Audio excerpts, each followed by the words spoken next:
Waking up too late for a Monday, feeling bad about my hangover Sunday. Hey, what's up guys, Arvind here, and from past few months we have seen a lot of leaks and rumors of the upcoming Galaxy S9 and S9 Plus. As far as the design is concerned, reputed leakster OnLeaks has already revealed the design via his video showing the 360-degree renders.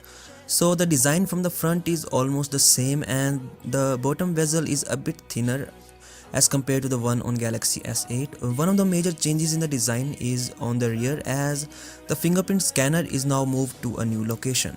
It is still on the rear, but the position has been changed and it is now below the camera lens. That is more convenient as compared to the location of fingerprint scanner on Galaxy S8 and the Note 8.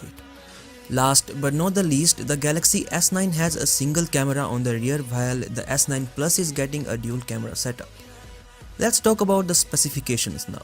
Recently, an image of a retail box of Galaxy 9 leaked out that revealed some major specifications of the device.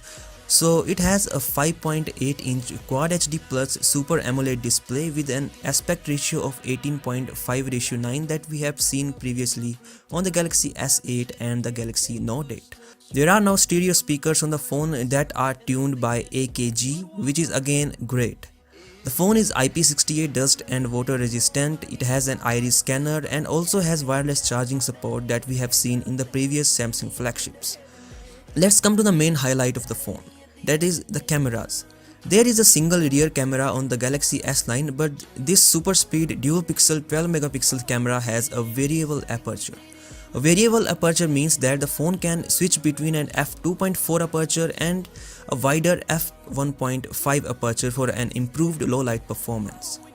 It is still not confirmed whether this will be done mechanically or digitally, but in December last year, the company launched the Samsung W2018, which is a flip phone having the rear camera with variable aperture that can switch mechanically between f2.4 and f1.5 just like a DSLR. So in non-ideal lighting conditions, the W2018 uses the f1.5 aperture, while in bright lighting conditions it switches back to f2.4 for a wider depth of field. We are surely going to see the same with the camera on the Galaxy S9. On the front, there is an 8 megapixel camera. So that's all revealed by the retail box image, and we already know that there will be two different variants of the phone. One with Snapdragon 845 and the other with an Exynos 9810. The Galaxy S9 and S9 Plus are launching at the Mobile World Congress in February, so it will be interesting to see the pricing of both phones. Well, that's it for this video. If you liked it, then do hit the red subscribe button, like this video, share it with your friends, and I will catch you in the next one. Can't stop spinning,